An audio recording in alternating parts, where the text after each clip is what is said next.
Welcome all. It's lovely to see such a large crowd. I know that many of you are my Theories of IR students, which is great. Welcome also to the University of Bologna. We've got faculty and PhD students here. It's really wonderful to have you in the room too. And of course, welcome Rosemary Foote. Professor Foote is here from the UK to speak to us today. I'm Nina Hall. I'm Associate Professor here in International Relations, and this is one of the seminar series where we talk about IR theories, and we'll put in a particular pitch for my IR theories class because this is part of their obligatory reading, is to tackle questions of power, thinking about the different ways power operate. And so those in the room who are part of that class had to both read some of Professor Foote's work, but also think about a Barnett and Duval reading about 4 types of power, which we're going to hear: compulsory power, structural power, productive power, institutional power. And this is sort of the setting, the theoretical setting we'll delve into more in the class. But I will begin today's session by introducing our guest and then hand over to her. And we will have plenty of time for questions and answers. So Rosemary Foote is a Professor Emeritus at the University of Oxford Department of Politics and International Relations and Fellow of St Antony's College, Oxford. She's also a Research Associate at the Oxford China Centre. In 1996, she was elected a Fellow of the British Academy, and her research interests cover security relations in the Asia Pacific, human rights, Asian regional institutions, China and regional and world order, and China and US relations. She's authored or been the editor or co-editor of over 15 books, and she's also published over 80 articles and book chapters. It's a very impressive size of scholarship. Her latest book is entitled China, the UN and Human Protection: Beliefs, Power, Image, which was published in 2020 by Oxford University Press. And we were very lucky about 5 years ago to have you here to talk about that book. And it was selected by Foreign Affairs in their Best of Books list for 2021. So I really recommend reading it. It's another deeper analysis, a deeper dive of what we're going to be talking about today.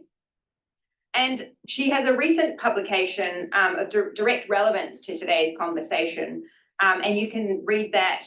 It's in Global Policy, and it's called Power Shifts in International Organizations, China at the UN, and co-authored with Sebastian Haug and Max Otto Baumann. And it's part of a bigger, broader special issue in Global Policy about China and China's influence in international organizations. So I would really recommend getting into that after today's talk if you don't get all of your questions answered. Without further ado, I will hand over to Rosemary, who will speak for about 30 minutes, 25, 30 minutes, and then we will have question and answer. Thank you.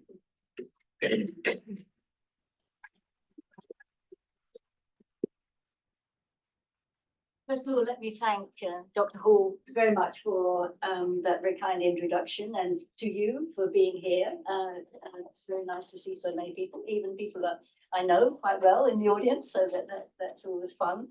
As Nina said, this is part of a multi-authored study that I've been involved in, and I'm going to run through some of the ways we set it up, some of our main findings, and I'm also going to do a little bit of updating because, as you know, although the Global Policy Special Issue came out in 2024, a few things have happened in the last couple of years that not have reflected in all the material that's there. So let me get going anyway. So I like this particular picture because it shows the previous Chinese ambassador at the United Nations in the throng, in the midst of things. I think this was a discussion about Ukraine in 2022 when this photograph was taken. Then we've been so used to the idea that China has been a rather passive actor in international organizations until relatively recently. And I think this shows you some of the changes that are now taking place. The special issue looks at this question of power shifts in IOs and the UN in particular across the UN's 3 pillars, but we also look at funding, we look at Chinese representation within the International Secretariat, the International Civil Service, and we also look at some cultural institutions. There are a couple of papers on UNESCO, for example. Now, the question is, why do this? Why did we decide to do this? And it's partly related to these headings, these media statements, media commentators, diplomats, think tankers. There was a whole slew of statements which was emphasizing that China is indeed a very powerful force at the United Nations. And, you know, like all researchers, you immediately ask the question, is that so? Is that the case? If so, when did it happen? I mean, if it is true, then we would really want to know a lot more about it, because we're talking about, you know, the most representative multilateral organization in world politics. Many would say the most important in many ways, despite its failings. Just to add to this, you may have noticed that when the US nominee for ambassador to the UN was speaking before the Senate Foreign Relations Committee, a lot of the discussion was about how can the United States constrain the power of China and Russia at the United Nations. This was something that they would need to focus on. This actually, in some senses, this idea of increased power is influenced by China itself. So, for example, if we look at China's share of the UN budget, this is the regular budget and the peacekeeping budget. So this is assessed contributions, mostly based on the size of China's national income. China is the second largest contributor. And indeed, this year, its levels of assessed contributions have gone up to 20% of the budget. In the slide put here, it's about 15% of the budget. And on top of that, if you go back to Xi Jinping's 2015 speech at the UN General Assembly, he announced a lot of new resources for the United Nations. So he talked about setting up an 8,000 troop standby force, and that has come into being. He talked about funds for an African crisis response unit, the funding of a China-UN Peace and Development Trust Fund, and that's been running several years and will continue into the future. As the one of the, going back to that slide, you'll see that at one point, China headed 4 of the UN specialized agencies at the same time, and that was a very unusual thing. In fact, it only heads one now.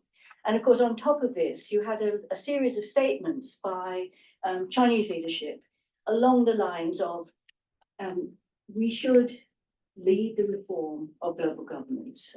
We should play a more powerful role within the global governance system, and citing the UN as the core institution in world politics, citing the making the phrase a UN-led order and a dominant part of many speeches that have come out of the Chinese leadership.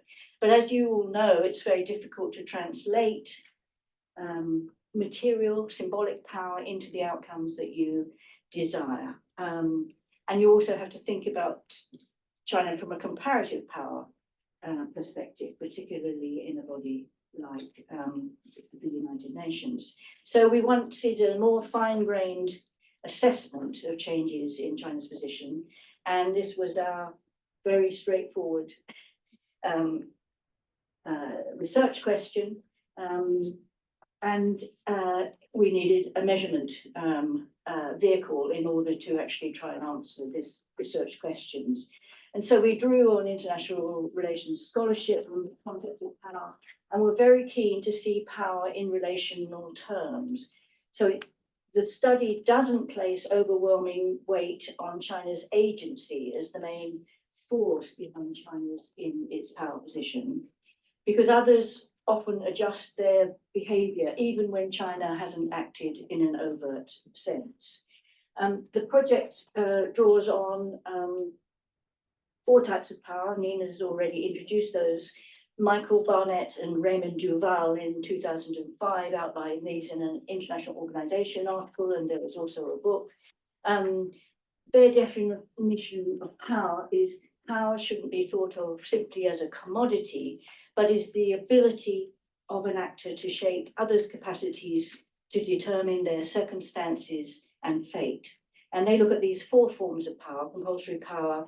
A gets B to do something they otherwise would not do, for a very Darwinian conception of power. Institutional power is seen as a more diffuse form of power, where institutions actually constrain action through rules, procedures, practices, and states are expected to operate within those rules.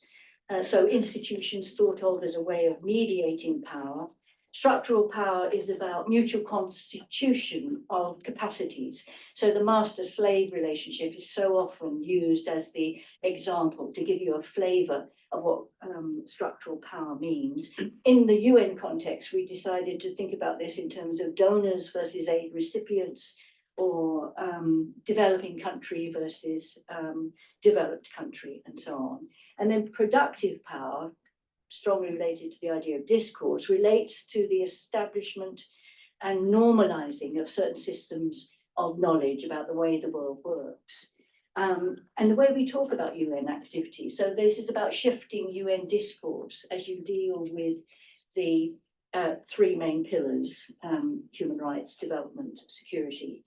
They're very difficult to separate, these 4 forms of power. They might all be working together at the same time. They may play out over different time periods. Compulsory power seems to me to be much more short-term, direct, and so on. Something like productive power, shifting systems of meaning and understanding, is a long-term project, essentially.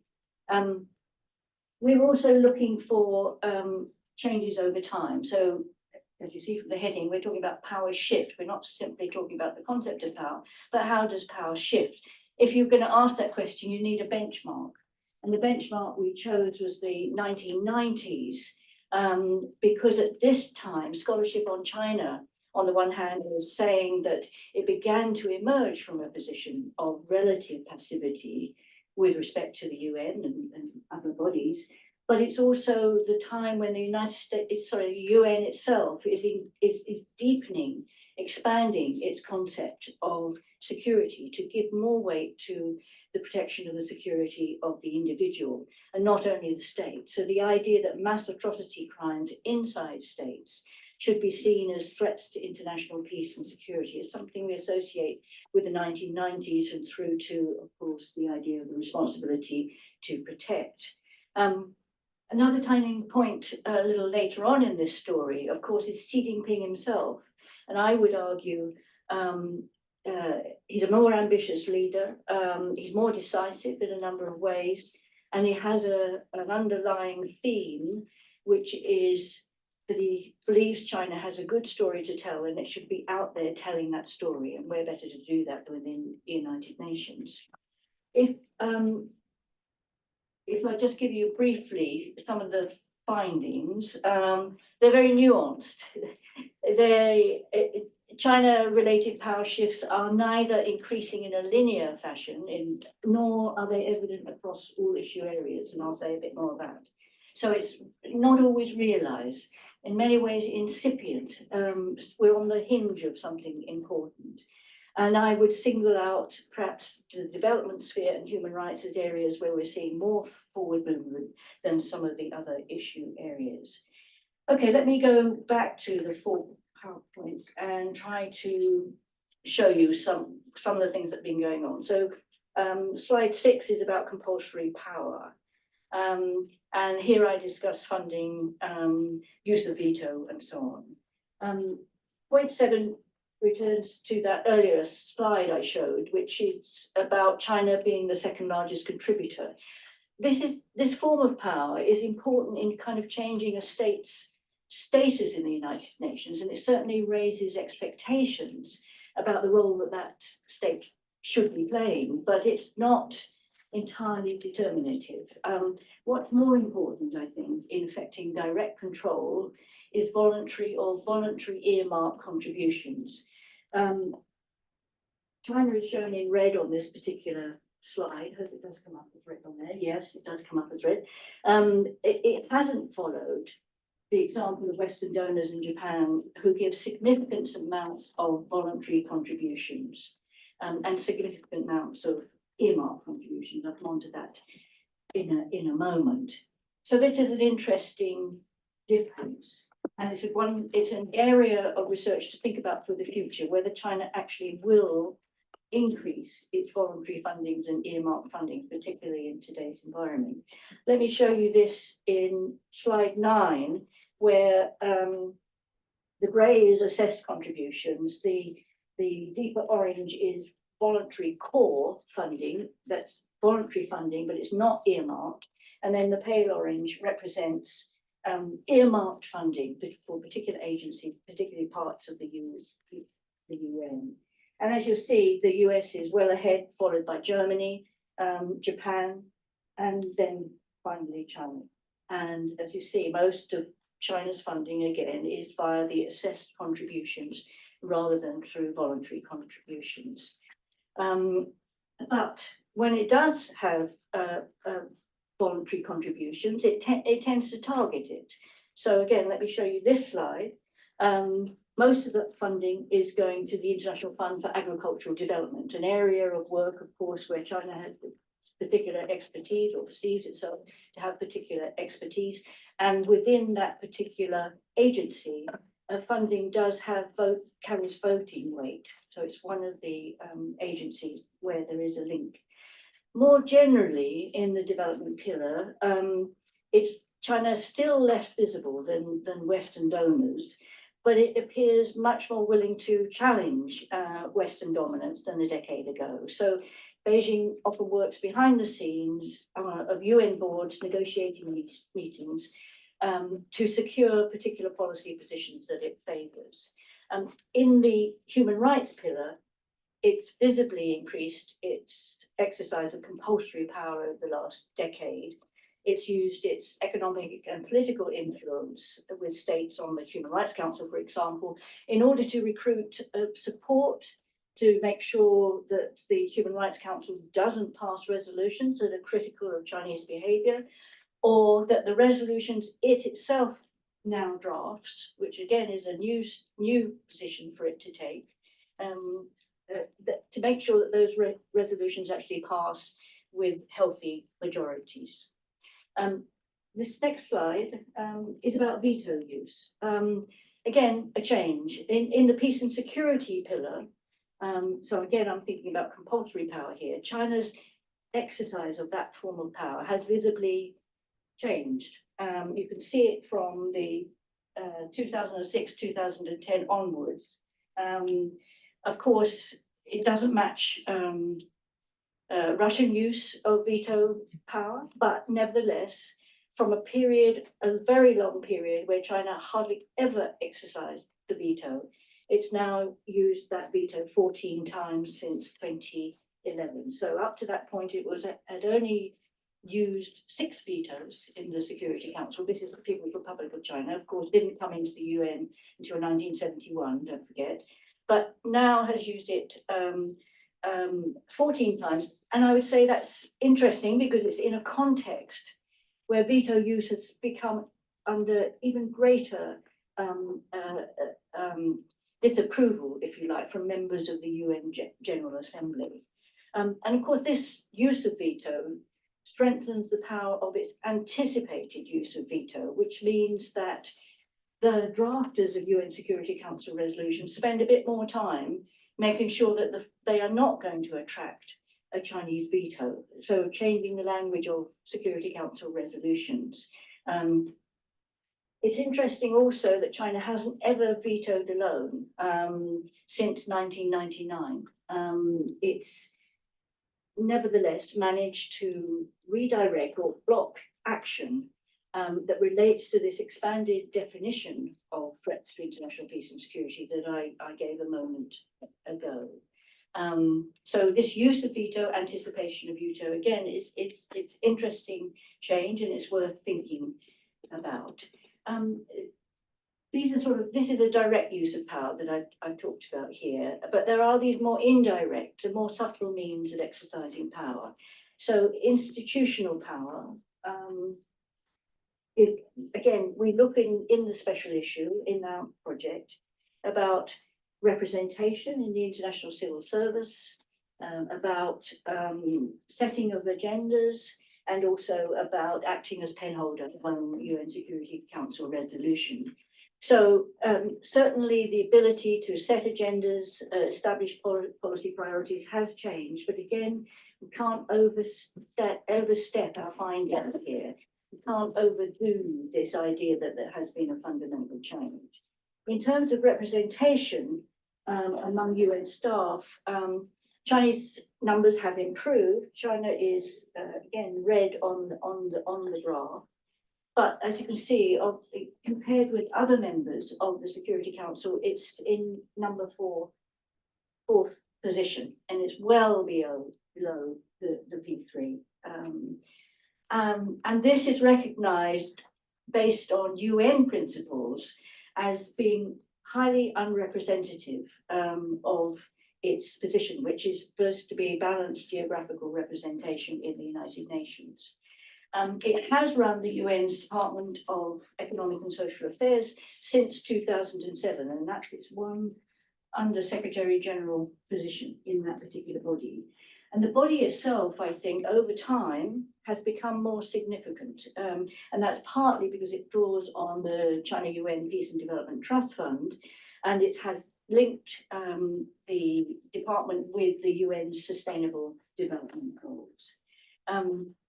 Another change on representation is that in 2014, China was only had 2 junior professional officers in the UN system. These are posts that countries paid for themselves in order to undergo training, so that their citizens undergo training and possibly, not definitely, move up the hierarchy within the International Civil Service, the UN Civil Service.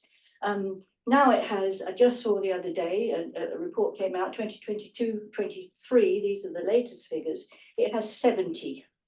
And this is second only to Germany, that has 107, and Italy has 63. I thought I'd have a look at Italy, knowing I was coming here. So that's a change, but it's a long-term change. It also has the highest number of interns working in the United Nations, again, paid for by the particular country. And numbers have more than doubled since 2013, and now stand for 2022-23 at 773 Chinese interns working within the UN, and comparative figures for this, the USA has 532 interns. So it's put a particular emphasis on boosting numbers of Chinese in UN positions in the hope of increasing institutional power in the long run. But there are problems because it's seen as an investment in training Chinese patriots. And that is creating an issue in terms of thinking about these young interns and JPOs, because they're supposed to be relatively neutral within an international civil service like the UN. So that's one for the future, again, one to think about in terms of future research. In the peace and security pillar, there's a number of features that enhance China's ability to mobilize institutional power.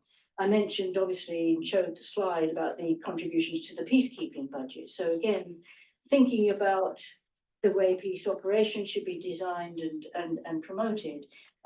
Not that we've had any since for about the last 10 years, but nevertheless, those in place, again, Chinese thinking about that shows a desire to set agendas, not necessarily a desire that's fulfilled. China has rarely acted as the main drafter of a Security Council resolution. The Security Council resolutions are basically drafted by the P3 and often with a co-drafter taken from the elected 10. In human rights, again, overall, thinking about institutional power, it's increased somewhat its overall earmarked contributions to the human rights work of the UN on issues that align with its on issues that align with its interests, such as the right to development, for example. Amounts of earmarked funding have increased from about 100,000 US dollars in the past, and then in 2023 that's been upgraded to 4 million. So not big numbers, but nevertheless an indication of direction of travel. And that's in support of special rapporteurs that act within the Human Rights Council. So there's a special rapporteur now on the right to development. There's another one on application of coerced sanctions. That's not the right heading, but it's about sanctions policy and the human rights implications of sanctions policy and so on. Structural power, I'm not going to spend long on this because I don't think we have anything terribly interesting to say, except that there is a shift in the constitutive relationship between the individual and the state, just in Chinese promotion of its agenda setting ideas. The idea that it's the state that the United Nations was set up to protect and not the individual. There's a certain amount of activity in that domain.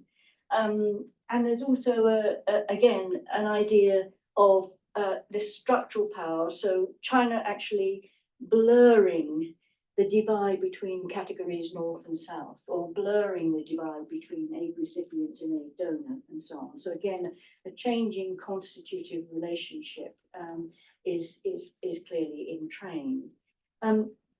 Let me turn to productive power. So we asked the question, has China changed the dominant meanings behind key UN discourses about security, development, human rights? It has used its rotating presidencies of the Security Council since 2015 to challenge liberal understandings, liberal interpretations of the UN Charter in general and of peacekeeping in particular.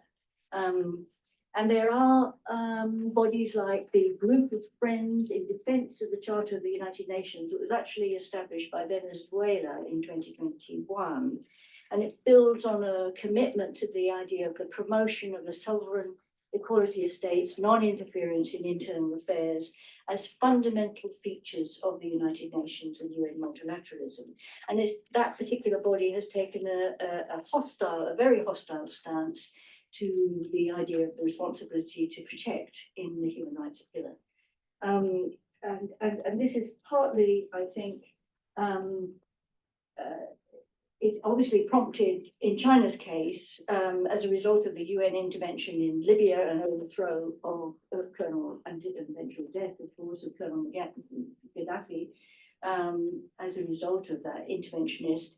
But nevertheless, it's galvanized a group of countries around this idea that they need to defend a kind of traditional interpretation of the UN Charter. In the development area, of course, China has, in some senses, reconstituted the meanings, the knowledge, the understanding of what development is. And there's often a great deal of support for this. There is an evolution in the definition of what it is that actually represents development. There's a sort of evolution in the idea that rather than there being one dominant model, there is actually an alternative model that's available and needs exploration. But again, I wouldn't overdo it because the dominance of Western templates remains a very striking feature of current UN realities. And of course, the Western states in particular have become galvanized by Chinese attempts to get, for example, mention of the Belt and Road Initiative into UN statements, resolutions, and the like. Once upon a time, you'd see several references to Belt and Road. You'd see a special relationship between Belt and Road and the UNDP. The West took notice. Those agreements have been junked, basically, and it's very difficult for China to get the idea of Belt and Road, let alone shared community of humankind, and other aspects of its discourse into the UN system. Summary conclusions. I hope I'm not taking too much time. So it's a very uneven picture. As I said, it's very incipient, a lot of this, rather than sort of fully realised. there are changes in Chinese behavior across all the power types, but there's nothing yet to indicate that there has been a fundamental shift in Chinese power, that it has overwhelming power at the United Nations. We've seen that there are minor increases in representation, but lots of that is in the works as opposed to realize. It's more willing to use its veto. It's managed to link its global development initiative with the sustainable development goals, and that's given additional legitimacy to the GDI. And the China model obviously is providing some kind of alternative vision about how development might come about.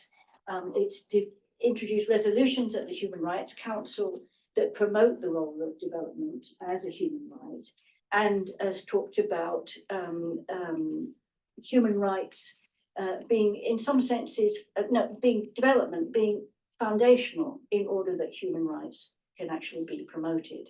So the resolutions that it's introduced in their early form put this quite categorically, but they do nevertheless compromise on the wording in order to make sure that they get large numbers of states behind those resolutions.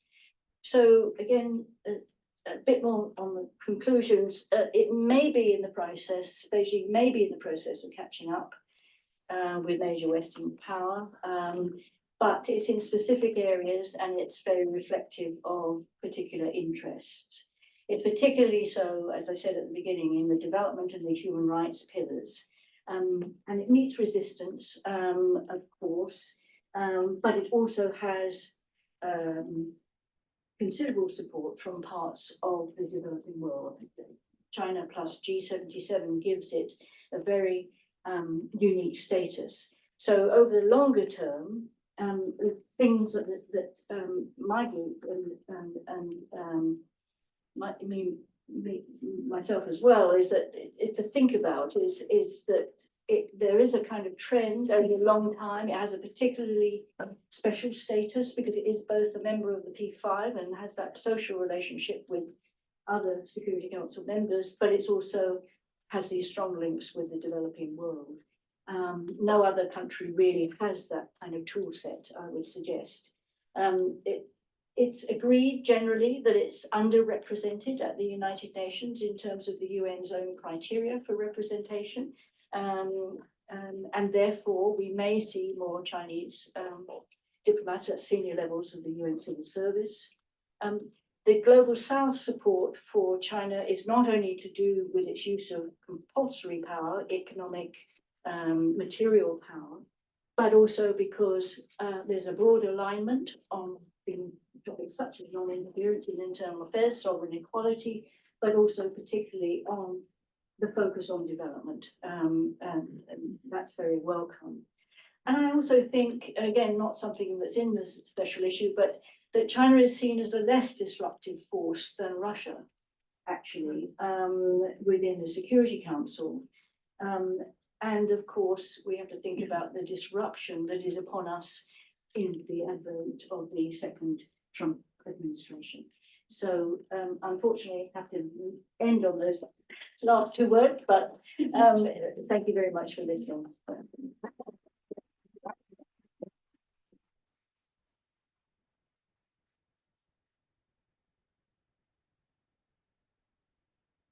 Yeah, that's great.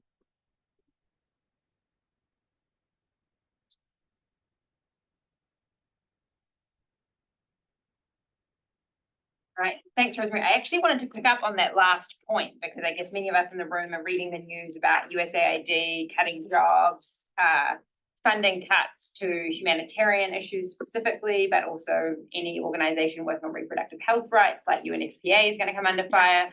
So I wonder if you could give us a sort of even updated take of the funding side of the situation. How do you see that playing out given a reduction from the US and given the fact that China, as you've pointed out, is paying 20% of the UN's budget? And then a follow-up, which is part of that, and I guess to explain to this audience, you made some really important points about the difference between voluntary contributions and the assessed or the contributions that you give as a member of the UN. Yeah. And you made the point very clearly that China on the whole gives almost all of its contributions as assessed, so the sort of membership dues rather than this like extra voluntary. I wonder if you could unpack why you think that's important and why China might be doing it in that way, because that's a more fine-tuned analysis that I think what you're doing offers, which is how do funding mechanisms that states use and IOs control? How do they actually control what that organization does? Yeah. And as we were speaking over lunch, there's work by Erin Graham, which is really good on theorizing power in IOs that focuses on funding mechanisms. So if I can ask two big questions and then we'll open up to the audience. Okay, I guess I should turn that on. Well, first of all, I'd say the argument that's made in the special issue, and it's written by two of our Chinese contributors, is that China believes that it derives considerable influence from a payment of a high level of assessed contributions, and that influence sort of filters through the system without them actually increasing their voluntary contribution level. So the 2 points that the Chinese make, the official Chinese make, is that they are a moral actor in world politics, and this is shown through their payment of assessed contributions in full and on time. And in some senses, they then have only used, as I said, the voluntary contributions in a very, very targeted way. So they think, in a sense, they've done enough. The explanations for it, to some degree, relate to the domestic environment and the rumblings that there are among the domestic public along the lines of, we are a developing country and yet we are the second largest contributor to the United Nations. Should this be, this should be enough in terms of what we're doing. But as I say, they think that because in particular, the United States has had such a difficult funding relationship with the United Nations over many decades, still in arrears by about $1 billion at the moment, even though Biden caught up on a lot of the funding, but nevertheless still. So if you like, there's a sort of a geopolitical angle and there's a moral angle that they argue. There's just one little wrinkle in all this, is that the Chinese have stopped paying on time, but they won't admit that. But in fact, this has been causing considerable difficulties for the United Nations, because it means there's a crisis in flow of funding, because that funding is coming through after the event and so on. Again, thinking about why that is, we don't really know. We think it might be because they think that it gives them a form of leverage associated with assessed contributions, and therefore that sort of takes away the need for the voluntary and earmarked to some degree. But I think actually we will see a step up in voluntary contributions, but we'll see it in particular areas, and earmark contributions. I mean, to some degree, they've used trust funds. I mean, the China UN Peace and Development Trust Fund is an important way in which they can direct funding to particular areas of UN work. And that trust fund, I mean, again, the amounts are not huge, but that trust fund, the management of that trust fund is almost entirely in Chinese hands, which is unusual for a trust fund. I mean, the chair of the fund is somebody from the Secretary General's office, but all other members of that are Chinese diplomats, ex-UN ambassadors, and the like. So there is a sort of, there are things that are happening in other spaces, but as I say, they've always put so much emphasis on the fact that they've been a good member of the United Nations, as shown through the assessed contributions.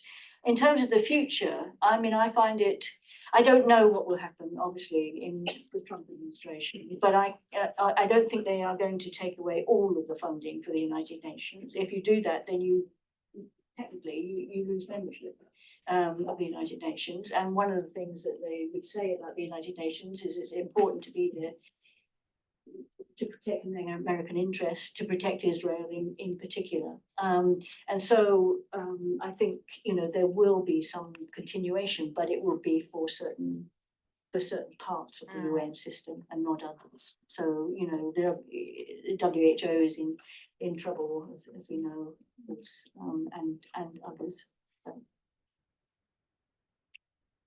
I think there'll be much more to be said on that. Yes. And I know one of your co-authors is a short paper that some of the students in class read about Trump 2.0 in the UN and where funding would go. Let's open it up.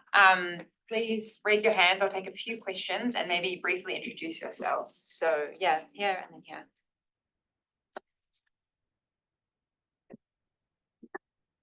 Thank you for your session, Professor. Professor, my first question is something which you said about productive power. I'm Prathalan from India, and with productive power, you talked about how the West is sort of galvanized with respect to Chinese actions, one such being Belt and Road Initiative. I find it somehow interesting because I think though the West is galvanized, the intensity of such galvanization to me still seems a bit troubling. To me, it seems that rather than being bloc-based, they seem to be pick and choose and issue-based. For example, though India is one of the biggest detrimentally affected countries with respect to the whole borders being affected by the BRI, certain Western countries are choosing different stances and seeing how they want to do. What is the effect and intensity of that galvanization? First question. Second question is with respect to structural powers. You've talked about how there's blurring of lines, especially with the global south, what China is doing. Interestingly, China has also increased its investments in African Union, where in terms of disruption, whatever language that certain African partners are trading with, in the second line, it's also written in Chinese. That's the amount of disruption they're doing. How do you characterize such disruption? And is that a new sort of multipolar order that you think we could be going ahead with? Thank you. Right. Thank you, Mattia. Matteo Bian from the Department of Political Social Sciences here at University of Bologna. Thank you very much, Rosemary, for a very inspiring presentation. I have two quick questions. One is whether the recent alignment with Russia has somehow undermined China's quest for more institutional influence in the UN. Intuitively would be the case, but perhaps not. And the other is about the recent global initiatives, particularly GDI and GCI, whether those resulted in an attempt within the UN to exercise more narrative power. Essentially, the GCI is more an attempt to redefine the idea of human rights away from liberalism. So I would expect to see that, and I would be curious to know whether you saw this impact. Thank you very much. Let's take those ones. Okay, so yes, first of all, the productive power and the galvanization of the West and what's the impact of that? I mean, I think underlying your question is the idea that too active galvanization by the West actually weakens the force of what they're doing. In other words, it seems targeted, it seems discriminatory, it doesn't look at the sort of the value that there might be in the alignments that the BRI has with the UNDP and the like.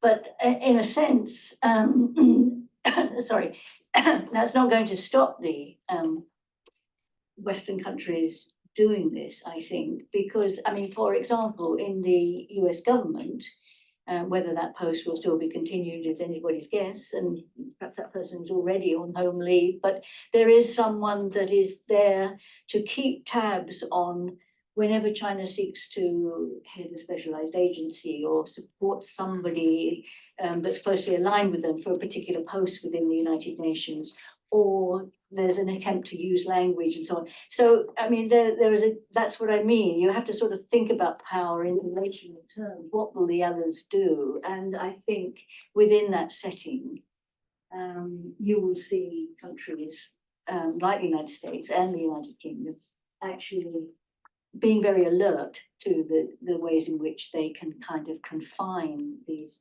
these Chinese ideas. On the China-Africa question, I wondered whether you were thinking about the Forum on China-Africa Cooperation, which is obviously a body outside of the United Nations.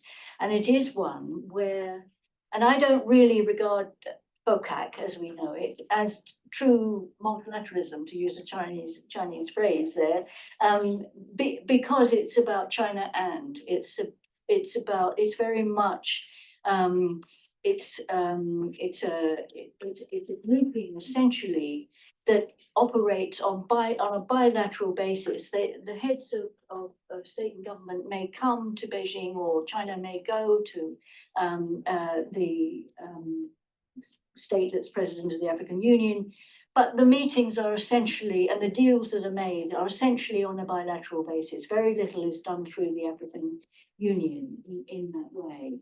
And I think because of that, you've got a very direct relationship and an opportunity to use compulsory power, essentially. I mean, if you are after Chinese investment for something, particularly green technologies at the moment and those kinds of things, then what you do is you give in on certain language. You talk about the 3 global initiatives and say, these are a jolly good idea. I mean, if you look at the statements about Chinese initiatives or the shared community of humankind, some countries in Africa are very supportive, and other countries kind of nod and say, we know that China has introduced these initiatives and this is an important development, and the language is very kind of bland in many ways. So as I say, that's a sort of a different kind of institutional setting, and it allows for more direct uses of power.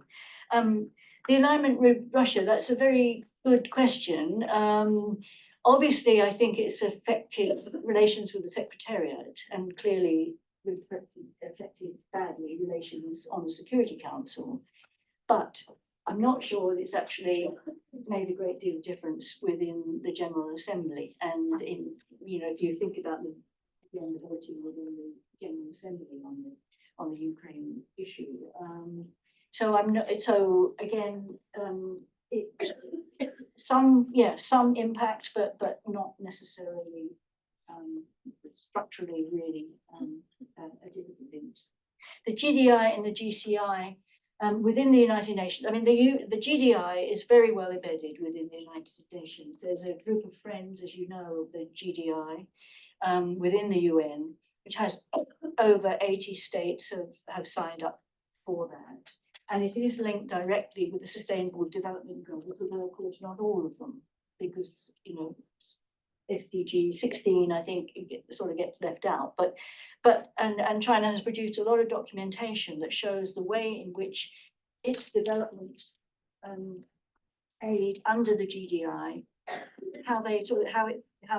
how it can be pinned to the SDGs and the like. So they've done very well with that, and who wouldn't be grateful for additional development funding. The GCI has had less impact. I mean, the GCI Global Civilizations Initiative, it's a bit more amorphous anyway. I mean, the idea is that we live in a pluralist world of diverse civilizations and there's no one road. So it's a sort of an anti-universalism statement. One of the things that China has managed, and that it references on many occasions, is that there will be a day devoted to the Global Civilization Initiative within the UN every year. So there's one day that's actually called the GCI within the UN, but I think it's less powerful, but it is powerful again bilaterally. So the same sort of argument that I made earlier.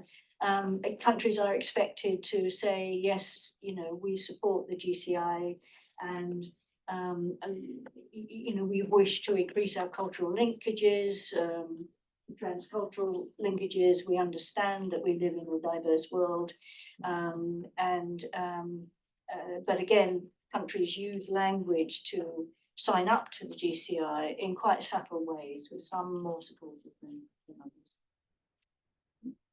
Great. Let's have other questions. Do we have any women? We've had 2 men. We've got to have men heads up. Great, so Daria and then Ben and then Peter, yeah. Hi. Hello, thank you so much. I'm Daria. I'm a second year Maya student and I have a methodological question. I was wondering how exactly you measured productive power in UN context. You mentioned change of speech or change of wording? I was just wondering what factors you were looking at in Yeah. measuring of productive power. Productive power, yeah. Thanks, Daria. Do you want to answer that straight away or should we like? Oh, more? sorry, yes, yeah. As you like. yeah. No, Let's take one, get yeah. Ben, and more IRPR's questions. Thank you very much for the talk. I was wondering whether if China increases its role to kind of the level that other countries might expect of it, are there ways for other countries to respond to constrain them, or would they just have to step up their own contributions in response? Thank you. And then Peter.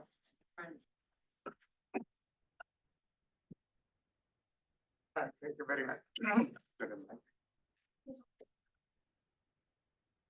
Oh, thank you very much. I'm Tito Cordero, Professor of Economics here. Just a couple of questions. One, what is missing from your UN system are Bretton Woods institutions, where the China and actually, where the US is a de facto veto power, and there is underrepresentation of China. So what happens is that, especially when you look at development area, honestly, China is moving outside and in competition with Bretton Woods institutions to the UN system. So we have the Asian Investment Bank, we have BRI, we have a lot of bilateral aid. So the question is that, honestly, it seems to me that actually, instead of some rhetoric on the global development, that I'm a little bit less favorable than you are on China's contribution, it seems to me that China is moving away from the UN system because the main development agency cannot be controlled by China because of the US veto power. So what is the relevance on the development side of the UN vis-a-vis Bretton Woods institution, AIB, and Belt and Road initiatives? Great, pretty good question. Okay, productive power, how measured? The quantitative, basically, if looking at change over time in the way particular kinds of phrases are developed, and also looking at the extent to which other countries take up that particular terminology. Looking also obviously at voting. So again, particularly within the Human Rights Council, looking at the way resolutions are phrased, and then looking at levels of support for those resolutions, but also looking at the compromises in wording that have to take place over time. So sort of a mix of kind of qualitative and quantitative analysis is used for that. So yeah. If China gets more representative, what would happen? What would others do the same? I mean, obviously, the idea of the basis for UN determination of what levels of representation should be is not based on levels of voluntary funding and so on. It's actually based on the size of the economy. Obviously, it would be, so India, again, would be another country that would be searching over time for increased representation within the UN system because of the size of its economy, assuming that it continues to grow and advance. Again, it's on representation. It's also, I mean, again, there's a kind of a behind the scenes thing going on. I mean, I mentioned the fact of certain countries attempting to prevent representation at high levels, but there's also been arguments made on the basis that China doesn't have enough experience in certain policy areas in order to be fully take on some of the highest ranking roles within the international civil service. There's also, of course, the issue of the fact that certain posts at high levels within the civil service, like the Department of Critical Affairs and Peacekeeping and OCHA, for example, certain countries, the P3 basically, have sort of got a lock on these types of positions. And although there has been a lot of discussion within UN circles and outside of UN circles to say that this lock should be removed and that we should be thinking about merit rather than, you know, that this always goes to a particular country. That argument still has a way to run before it actually has any kind of effect. On the Bretton Woods, in a sense, I think the development papers, we don't include within our special issue a study of China within the Bretton Woods institutions. Neither do we obviously talk about the AIIB. We're really talking about the papers that are reflected in the special issue are those that are looking particularly at UNDP, and there's a very interesting paper about sort of third country partnerships. So a particular country requesting development assistance, China working with a UN department in order to, if you like, formulate a relationship with it. But we don't actually deal with the extent to which China has moved outside of the system. But the argument is made in both development papers that's in the special issue that over time it has become a more prominent factor within the system, and that the discussion of the Chinese model as a genuine alternative is something that developing countries want to see reflected. Well, you may disagree, and that's great, but leave right to those that have written the development papers. But I mean, the power of China's poverty reduction is something, poverty reduction levels is something that other countries believe has happened, and also believe is something that they ought to understand more about. And I think it's very difficult to deny that therefore reflects on a desire to actually understand more about the pathways that China has, even though it's understood that in some senses China is such a unique actor, size of the economy, the sort of neighborhood that it lives in, and so on. We should have a longer discussion, I feel. Okay. Let's take a couple more questions. I think we've got time, we've got 10 more minutes, so. Hi, thank you very much.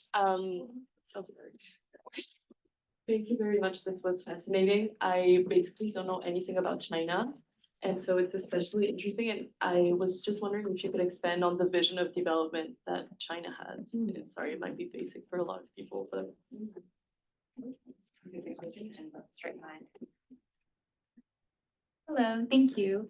My question is about smaller states and their dynamic in the UN. How do these changing dynamics with China impact how smaller countries operate in the UN?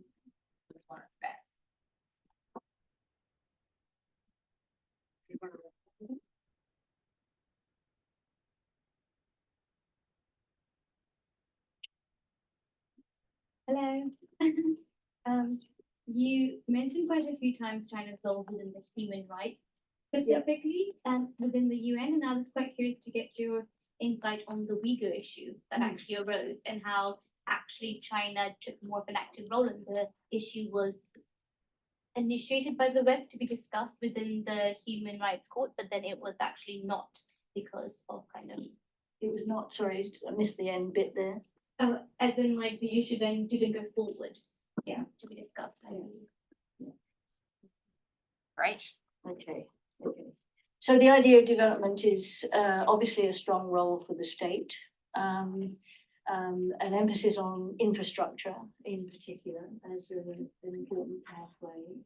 An emphasis on the idea of designating special economic zones in particular countries. So it's it's something that's perceived as important, not only in advancing developmental levels of particular countries, but it's also seen as important as creating a socially stable state. That in itself, because it's socially stable, so the Chinese would argue, attracts outside investment and outside interest. So again, it's the idea of a kind of having a state that takes a primary role in this, both in terms of developmental direction, but also the idea of that, if you like, alternative forces, civil society organizations have very little role in actually putting forward ideas in terms of this particular model. I mean, the difficult thing, of course, is that obviously China has a kind of a state market economy, and the role of the market has been extremely important in the advances that they have made, the freedom of the market. But we are in a particular era at the moment of contraction of that sort of idea, and an emphasis much more on the state as the prime mover. Smaller countries, how do they operate? It's difficult for me to say, really. Obviously, the small states group has a difficult road to follow anyway. Within particular instances, I was thinking of things like in climate change, for example, in Pacific Island states, or you think about China and relations with its smaller, weaker neighbors and so on. You have a kind of a sense of China in a dominant position. After all, it's something like 70% of the world's economies have China as their primary economic partner. It is the source of a great deal of development aid, both bilaterally and multilaterally. So there's all those sort of bilateral relationships, in many senses, determine what the relationship is likely to be with China, rather than the notion of the kind of a grouping that China would particularly work with. On the Uyghur issue, it did come through the UN system at the first stage. So the Committee on the Elimination of Racial Discrimination collected a great deal of material and introduced that into the Office of the High Commissioner for Human Rights. And of course, other countries collected information as well, and that was presented at Human Rights Council meetings and the like. In a sense,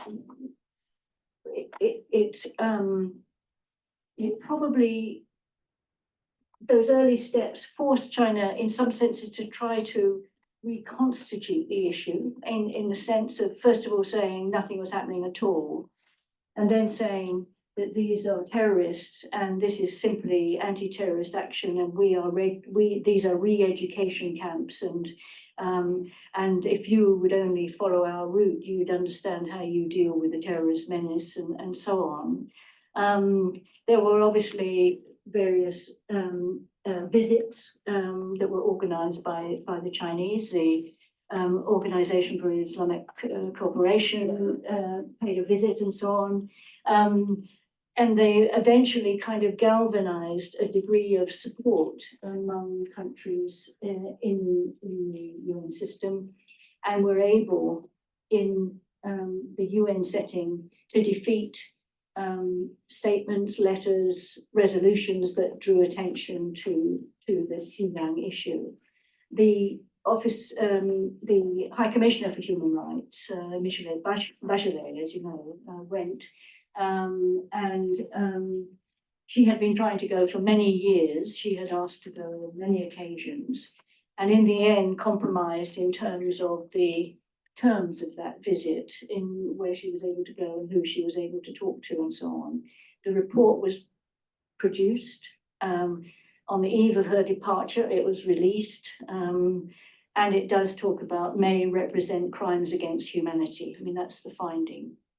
And then there was a debate within the Human Rights Council about whether that report would be taken forward. And so a resolution to that effect was put forward and it failed.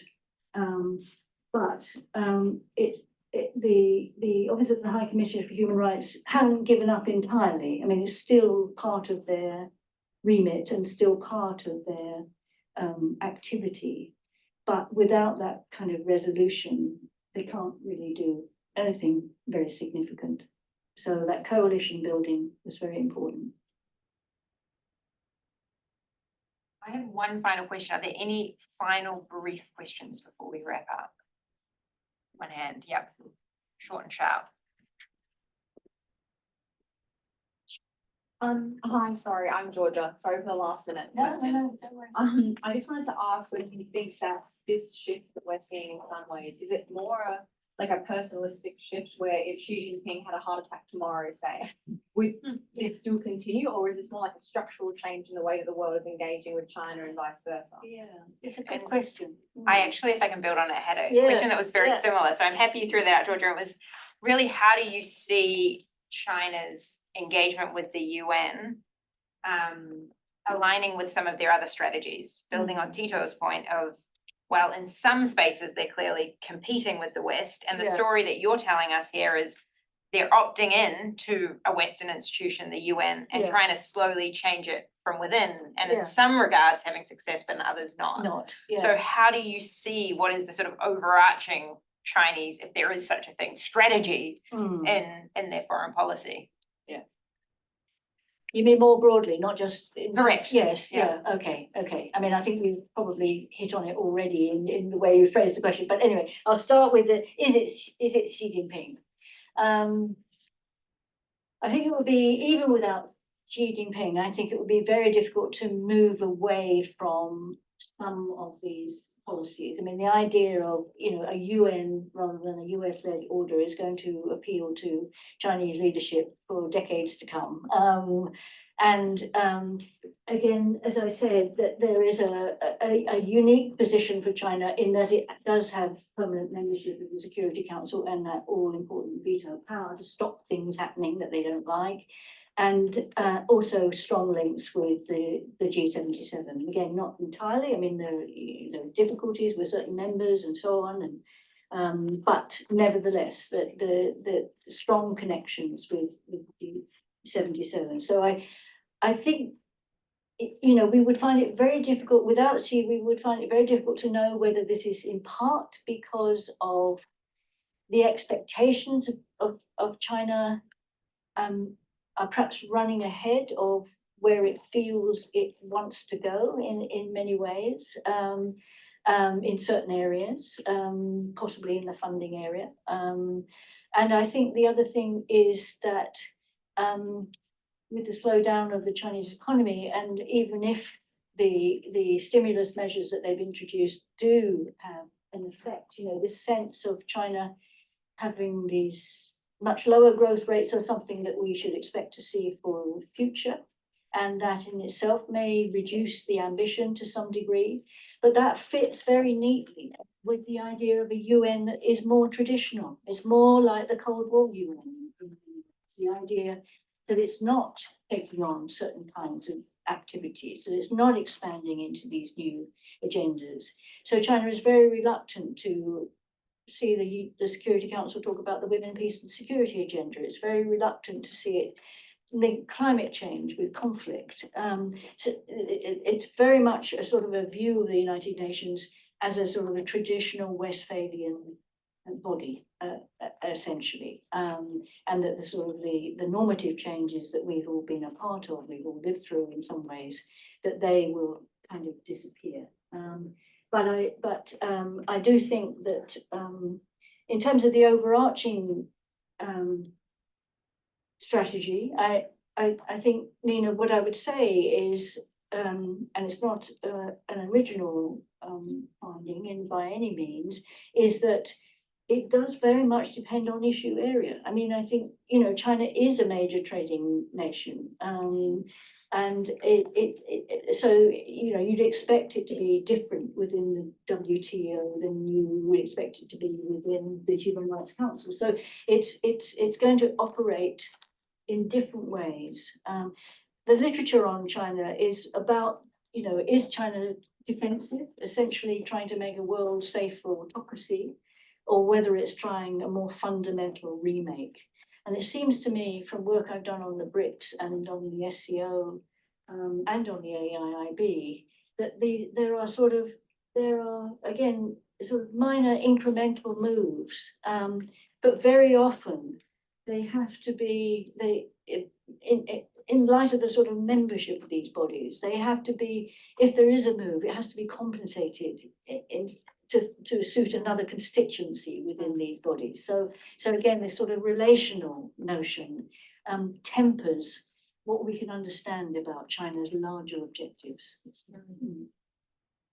Well, thank you so much, Rosemary. I think this was a fantastic analysis of China in the UN, and it was great on two accounts. One, it spoke to theoretical debates about how do we think about power, not just the sort of compulsory power of, you know, A getting B to do what B otherwise wouldn't, but also these other deeper senses of power that, as Daria pointed out, are sometimes hard to track, you know, whether it be productive or structural power.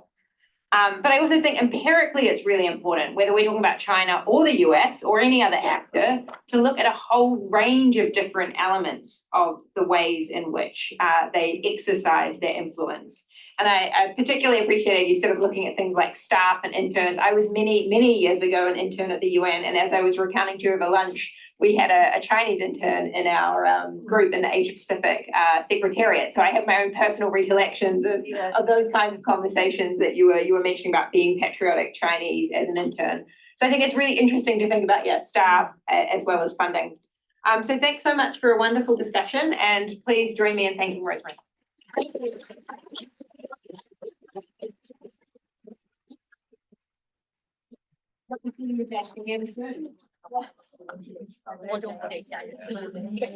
great. It's really good.